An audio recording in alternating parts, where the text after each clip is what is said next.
I started my territory series in 2019 to satisfy a need I had at that time to create a body of work that was inspiring personally.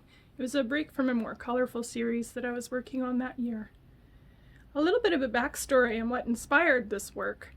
In 2015, my husband and I purchased the house that we live in Port Coquitlam. We'd actually been renting it since 2007, so we really lucked out and bought it direct from our original landlords. When we bought the house, there was a couple of immediate things we tackled. First was making my in-home studio. It faces our secluded suburban backyard. The second was installing a set of exterior security cameras just for peace of mind. We had our extra cameras, so we set a whole bunch of them facing the backyard to watch the wildlife that travel through it. So what happened is that I came to fall in love with the nighttime infrared footage of my backyard. There's something about the quality of images, especially when it involves wildlife roaming around at night.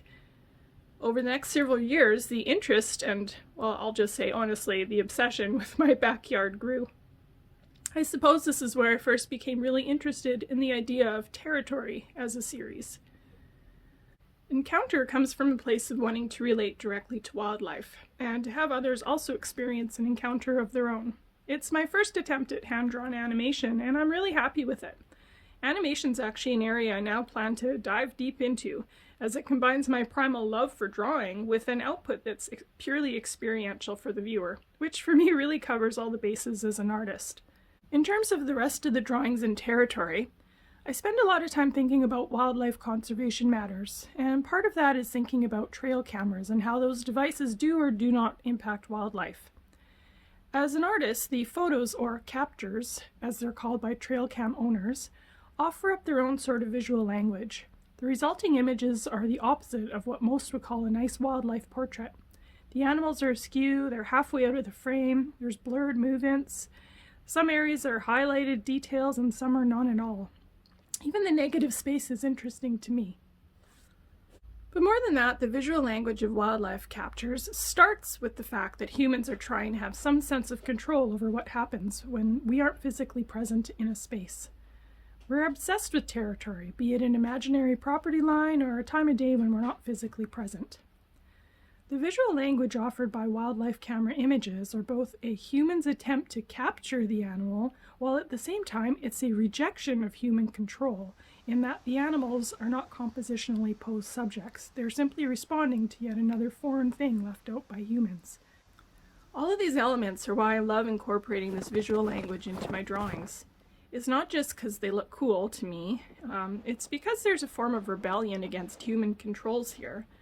That's part of my purpose as an artist, to champion the wildlife over the human, in a way elevating the animal's experience of human. Behind this collection of work, there's a much larger underlying message, and that is that despite our fascination with 2D wildlife, be it on a screen or on the wall of a gallery, we're often missing an opportunity to realign with nature.